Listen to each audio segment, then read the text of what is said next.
Welcome to the March edition of Northeast Journal. I'm your host, Joe Cullen. Coming up in the next half hour, we'll meet an area resident who recently auditioned for American Idol. We'll see how the Ramsey County Sheriff's Department trains on the ice, and we'll take a look back at some of our favorite stories. All that and more is straight ahead on Northeast Journal.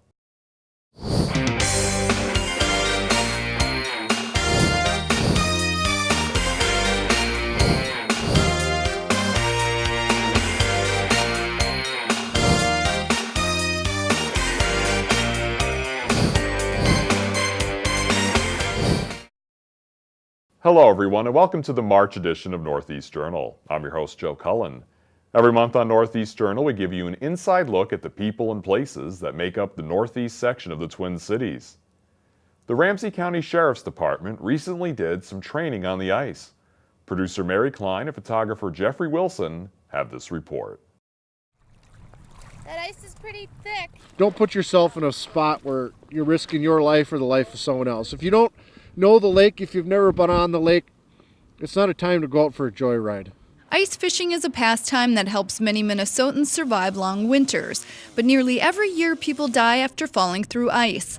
4 people died last winter, including a 9-month-old baby.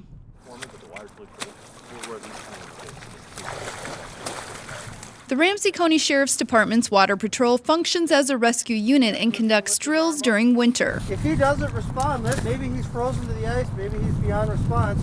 Deputy and diver Mike Servatka says rescuers must be ready when a call comes in. People who go through ice have little time before they lose dexterity. So we have to respond quickly. We got to be ready. You're looking at 5 to 10 minutes the minute you get the call that you have to get there and get in the water and rescue a person. The suits divers wear are buoyant and cumbersome. It's hard to move around in and on top of the water, but they're warm and keep divers dry. In addition to emergency calls, divers are on site during special events. We're in the hole at the polar bear plunge in case there's that one person who might not be able to get out due to the cold, and we just want to ensure everybody's safety and have a fun event. I think everybody here will attest that we really enjoy working the polar bear plunge. Servatka says even though ice may be thick, there are still soft spots where cars go through. He says it's a good idea to call local bait shops or the Sheriff's Department to check thickness and danger spots. He says staying off during bad weather is also a good idea. Like today, you can see the weather's pretty bad. The weather's bad, there's another reason not to be out there. We got a lot of people that like to ice fish and they kind of pick the wrong time maybe to go out there and they put themselves in danger. Last year, we brought you the story of a couple of mothers of kids with autism that held a fundraiser. This was a unique event as all of the participants received blue hair extensions to highlight it up blue for autism awareness. The event will be held once again this year on March 30th. One of the event's organizers is Tara Girardin, who hosts the event at her photography studio. She even takes special pictures of everyone in attendance once they get their hair extension in. It was kind of a last minute thing because I had just acquired those cute little chalkboards, and that week I was like, oh, we should use those so that people can say who they're doing this for, and it sort of took on its life of its own, people stating, for the kids that they work with, for their son, for acceptance. Yeah, quite emotional. Highlighted Blue will be held Sunday, March 30th from 1 to 4 p.m. at the Tara Photography Studios in Burnsville. Proceeds will go to Can Do Canines, an organization that trains assistance dogs. Well, it's time for a short break. We'll be right back to chat with singer Eric Gordon, who recently auditioned for American Idol.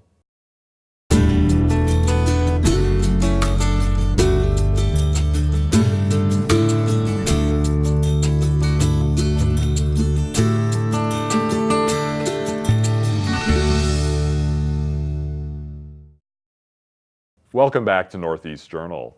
Area resident Eric Gordon can often be heard singing in the Twin Cities at places such as Eagle Brook Church. Recently, he was heard nationwide, though, when he auditioned for American Idol. I'm now joined by Eric in our studio. And Eric, thanks so much for joining me today. Absolutely. Thanks for having me. Before we get into the whole, American Idol process, can you give me a little background? Where are you from? How'd you end up in the Twin Cities? Sure. Well, I was not born in Kansas, but I was raised in Kansas and moved here in 2006. My brother went to college downtown, And so I moved up here with him just to record my first album, and ended up just kind of diving into the music scene here, and just decided to stay. And so Minnesota's been my home since, 2006. Great. 8 years. So, your singing, was this something you discovered, at an early age that was something that you liked and knew you were good at, or did this come more when you were a teenager? No, I mean, I've been singing since I was a kid. I mean, I want to say 4 or 5, but I remember I was told that I was 6 when I started singing, but when I was 8, my parents had bought me my first album, and it was an SWV, Sisters with Voices album. And I put in the album and kind of put on some headphones and started singing with them. And I had this thing as a kid where I had no idea that people could hear me sing when I had headphones on. I don't know how that works as kids, but anyway, so I put on the headphones, and that's kind of when I started singing. Just started, kind of emulating their voices, and it's kind of where it all began. Great. And then, I know you do a lot of singing here in the Twin Cities, but what prompted you to decide to try to take it to a more national stage and do the audition for American Idol? Yeah, I mean, so I guess to kind of fill you in on how we got to that point, I mean, by the time I was 11, I was singing in church in Kansas, and shortly after, or even before I graduated high school, I'd actually given American Idol a shot for season 2. That was my first big audition ever, and I made it through, a couple rounds, but, after I'd gotten eliminated, I kind of was at a point where I was like, what direction do I want to take? And, for me, growing up in the church, I kind of felt led to do Christian music. So when I, had the opportunity to record my first album, after graduating high school, I moved up here to do that and just stayed. And as far as, I think you asked me how I got to Eagle Brook, is that what you said? Or yeah, even just the decision to kind of take it to that national stage. Oh, the national stage. I'm sorry, right over my head. So the national stage, I mean, I've always wanted to perform, for, I guess, essentially the masses. I've always had big dreams. The town that I grew up in, Kansas, is a town of 500.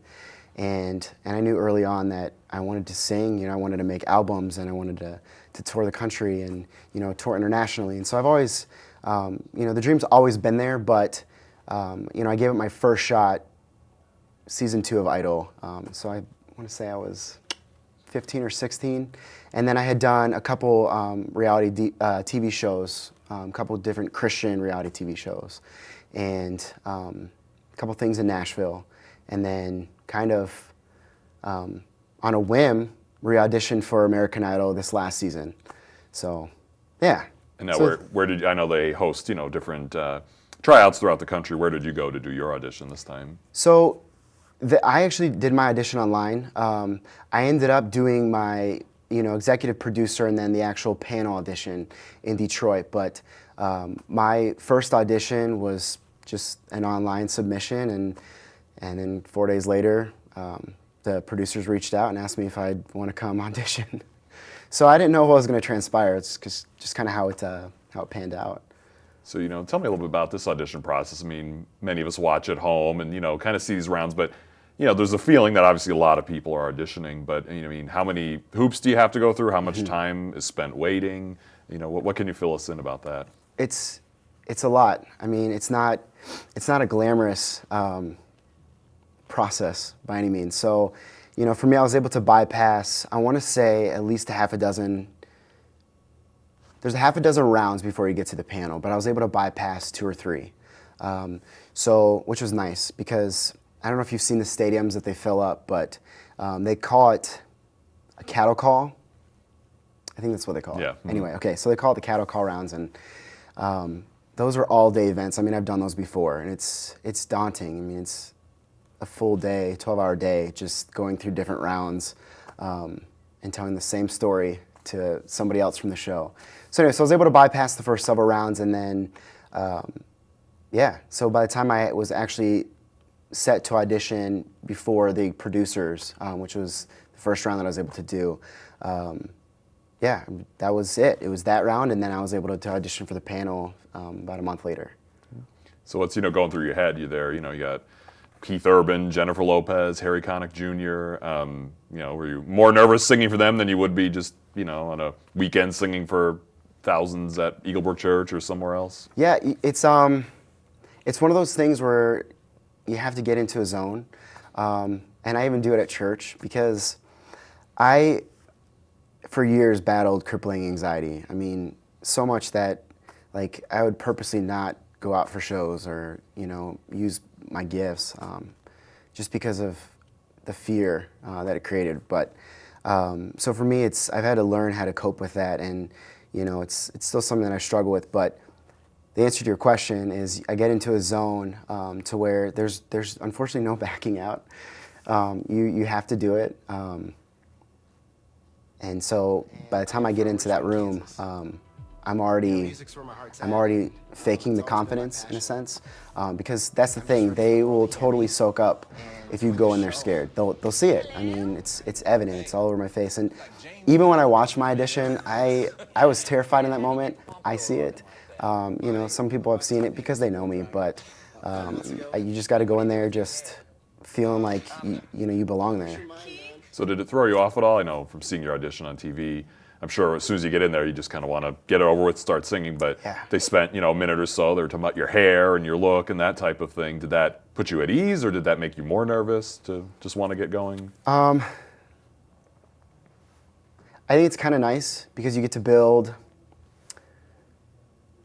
It's not just going in there and auditioning.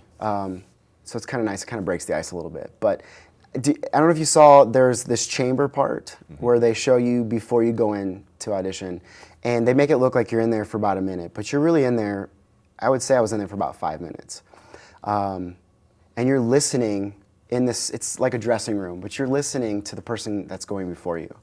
And so for me, that to me, I don't know why, but that to me kind of subsided a lot of those nervous feelings.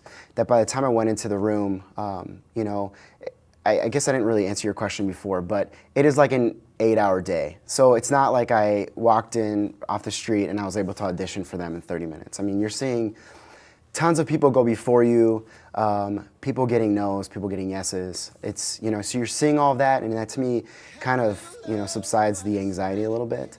But to answer your question, by the time that I had gotten in there and they had, said a couple comments about my hair, they only showed about 30 seconds before my audition, but I was in there with them for about a minute and a half before I started singing. Mm-hmm. So, which was kind of nice, because I was able to, introduce myself a little bit. I didn't just jump in, you know what I mean? Yeah. Started singing. Yeah, obviously, they loved what you were doing there and put you through, so everyone who's watching the next couple weeks was anxiously waiting to see you, and it seemed like even though you were continuing to advance, they didn't, show you a lot. Did you know why that happened, or what their rationale was for how much they would show you? Or Joe, I have no idea. It's the thing, with my audition, I've done so many shows where they haven't, aired me at all, or in this case, I knew that I was going to be aired the night before. I knew the outcome going in because it's all pre-filmed, but, I guess watching every week of Hollywood Week, I knew that I had made it through each round, but the show kind of made it look like I had gotten eliminated early on. So you don't know what they're going to air, if anything at all. So I'm kind of watching it, with you. Some people are like, are you going to be on tonight? I have no idea. Like, your guess is as good as mine. So it's just one of those things, you don't know what's going to be shown, if anything at all. Now, I noticed you were very active on social media, especially throughout this process while the shows were airing, a lot of posts on Facebook and Twitter. How hard was it for you, to, obviously the outcome of how things are going to happen, but like you said, you don't always know what's going to air, you don't know how they're going to make it look. How hard was it to have to keep things under wraps? And, you were doing interviews, during that time too, you'd be on some of the radio stations in the area. How hard was it to not, just spill the beans and tell people what you knew? It was actually quite easy. I don't know, I'm pretty good at faking it, I guess. Because obviously I couldn't tell the outcome, I didn't want anybody else to know that I knew the outcome. So I would basically just continue to rally support, just to keep people, hyped up, I wouldn't want people to not watch the show because they know I didn't make it or anything like that. So for me, it was pretty easy just to smile and let people know, just keep watching, because they had the wild card round, and I didn't know much about that up until last week when they had decided how that was even going to pan out. So for me, I was kind of in tune with everyone else, where maybe there's a chance that the show can see everybody that's rallying in support of me, and just, I don't know, my fans are people you don't want to make angry. I don't know, they just, man, they were very upset when they thought I had went home in the first place. But anyway, so I was just right there with them, just believing that maybe there was an opportunity, or that they would contact me saying, hey, we want you back. And do you have any idea, I don't know, things we didn't see at air. I mean, did they kind of give you a reason that, obviously you made it very far, but, you watch people, not taking anything away from the contestants that are left, but you obviously, are quite good, would be just as good as any of those guys on there. I mean, are there certain things they're just kind of looking for, or is it just kind of luck and by chance? But, or is it just kind of hard to say? It is really hard to say. I had unfortunately I didn't have a takeaway, so all I know is that I gave I did my best, and I gave it all I could. Hollywood Week is very demanding, and nobody performs, as if they were, well fed, 12 hours of sleep. I mean, all of us are performing, 2 to 3 hours of sleep a night. We're exhausted. People are sick. I gave it my all, and I don't know. I don't know what it was. I know that they probably know, what they're looking for, but this season, I guess it just was not me, and I totally don't want to put myself there to be like, well, maybe it was this, maybe it was that, because maybe it was, none of those things that I think. Yeah. Well, one thing we noticed, I know when I was watching it, seemed like, especially during the in Hollywood, when they have everybody in their little groups, we kept going, oh, where's Eric? Why aren't they showing him? But you seem like a pretty calm, level-headed guy. It seemed like they mainly like to focus on the groups that are having lots of drama and there's lots of fighting. So if I'm going to assume that you weren't causing a lot of trouble or fighting, that might be a reason. It seems like the groups with more drama were getting a lot more airtime. That seems to be what people think. I don't have a lot of drama. I never have. So maybe next time if you go on it, you might have to stir some I know. trouble I'm up gonna to have get to on cry a little bit more. I don't know if that's it. My group was. I kind of tend to cling with people who are pretty chill, that are pretty focused, just because at the end of the day it's a business, and I don't want to be in a group with people who are very maybe highly emotional. Just because I don't need that stress. Like when we're already in a stressful situation, there's a task to do, which is to maybe for groups, for example, which is to learn that song, memorize it, provide choreography, and perform it, within 10 hours. Yeah. The last thing I want is to be stranded at 4 a.m., not in a group, not having anything done. You know what I mean? Yeah, so if that's the reason I didn't, get airtime or whatever it is, that's fine with me. I mean, like I said, I'll probably have to bring on the waterworks next season. I have no idea. Fortunately, we're running out of time, but before we go, just quickly, what do you think you took away from this whole experience, and how do you think it's going to help you and your career down the road here? I took away... I don't know why I got eliminated, but I don't really care. I mean, for me, I know how the judges felt about me, and just from the conversations that I was able to have, throughout Hollywood Week, and then even during my audition. So for me, the takeaway is that there is, and I know that I'm meant to sing, that there's definitely a gift there. For me, I'm not gonna stop. If anything, it just makes me want to fight all the more. So, as far as what's next, my goal is to continue to do music. I mean, I'm looking to release a single here in the next few months. And, American Idol, a lot of it is pre-filmed, so auditions reopen up in July. So I've literally got, what is it, 6 months, 5, 6 months before I can even audition again. So, you know, I'm just gonna keep doing what I'm doing, and you know, if the door opens, I'll give Idol, you know, another shot. I'd love to, and go back ready to win it. That'd be great. And I know, too, as you've kind of alluded to, you do have some music out there already. Some I do. CDs. If people are interested in hearing it or purchasing it, do you have a website or someplace they should go? For sure. I mean, my website, it's ericpaulgordon.com. You know, a lot of people probably may not have heard me if they don't go to Eagle Brook or been to a show, but yeah, I sell it on my website. I sell it on my Facebook. Just come and find me. I mean, you can listen to the tunes before you buy them.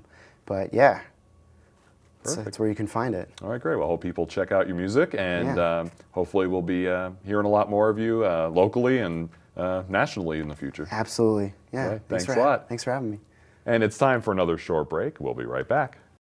Some of today's veterans have a new battle to fight. It's unemployment. The unemployment rate of today's veterans coming home from war is 12%. That's twice the Heartland average. Tribute to the troops and the armed forces are asking for your help. Hire today's veteran. Visit positivelyminnesota.com/veterans. Welcome back to Northeast Journal. 2014 is a big year for our organization here.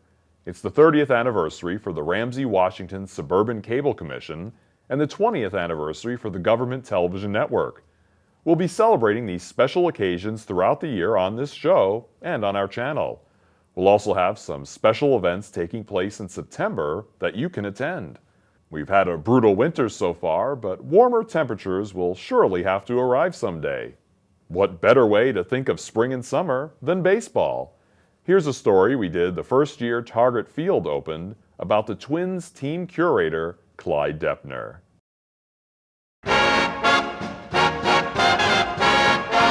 A passion for collecting and a love for the Minnesota Twins has led Clyde Deppner to his dream job. I've got a defective gene, and the defective gene says if I see one of something, I need to learn about it. I need to find out about it. I need to find out if there's any other ones out there. I was lucky enough to play baseball, went to college on a baseball scholarship, and my arm blew out. I was a pitcher, and that ended that. So if I couldn't play it, I wanted to collect it. And that's really where the passion for Twins came. I went to the first game in '61 with my dad, brought a few items home, still have them. And I'm just that kind of a collector. I just collect and never sold an item. And my dream always was to end up right where I am now. Deppner did work with the Minnesota Twins periodically over the years due to his large collection of memorabilia, but a year and a half ago he was hired full-time as the team curator. He's currently the only team curator in all of Major League Baseball. Deppner was raised in North St. Paul, graduated from North High, and taught for many years at Tartan High School. Besides cataloging the many items that make up the Twins' history, Deppner also gives tours of the Twins' new stadium, Target Field. He also puts together all of the display cases located throughout the stadium. One of the biggest kicks I get, I love collecting and I like the people contact and all of that, but I take a lot of pride that I do all my own display work too. So every case I've displayed myself. Here's a look at a couple of the cases Deppner has put together. What we have here is a display case set aside, setting up everything that we could possibly think of collecting from the first game ever played at Target Field, the first regular season game. For example, this is the first base ever used at Target Field. Now I have the second and the third one also. I also have second base, third base, home plate, but I selected this just as an example of what we could show. In front of it is a picture of some umpires, and the reason the umps made this case, the three umpires on the right, Timmy Cheetah and Wagner and Jeff, all are umpires from Minnesota. Here's the first pitch ever thrown in an honorary position. Jerry Bell, we wouldn't have this if it wasn't for Jerry Bell, North St. Paul kid, and he was in charge of this whole, for years, talking to the legislature, talking to people in the state. And we're honored to have Jerry Bell be from my hometown, North St. Paul, and we're honored to have Jerry's ball in here. So he threw out the honorary first pitch. It's a special baseball, gold leaf sent out by Major League Baseball that he threw out, he autographed, and it's in the case. So thank you, Jerry Bell. This is the first home run ever hit.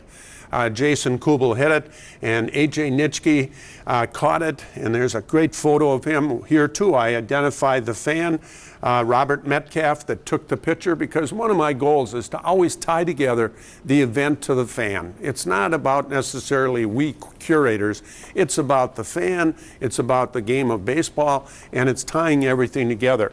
In AJ's letter regarding the day he caught that, his middle sentence, best day of my life. It's just our way of having fans come in here and reminisce, even in something that happened as recently as this year. What we're standing in front now is 1961, and these are some of the items I have that have to do with the announcement that the metropolitan Twin Cities area had Major League Baseball. The announcement was made at the end of the 1960 season. In 1961, we had, and the best sign that can say anything, welcome Minnesota Twins. Post Cereal that year came out with the idea that they would push their product, Post Grape Nut Flakes, which didn't sell very well the year before. They got the idea of putting baseball cards on the back of it. And so those 10 cards represent 10 cards that came from the back of Post Grape Nut Flakes, still one of my favorite cereals, and they gave you something. They did a real nice job of marketing back in 1961, and it's kind of interesting to compare everything they did then, everything they did when the Metrodome opened up, and now everything we're doing to commemorate opening up Target Field. So it's kind of like the first opening, and now we're going through the third opening. Pretty special. Deppner has been in love with the Minnesota Twins since 1961, and he has no plans of leaving them anytime soon. One of my goals in life was never to grow up, and so far so good. Yeah, I know every day I feel like a kid with baseball. So be on the lookout for events to celebrate the anniversaries here on GTN. You'll find information on our website at gtn.org, and you can also become a fan of the Government Television Network as well as Northeast Journal on Facebook too. That's all we have time for. Thanks for watching, and please join us again next month for another edition of Northeast Journal.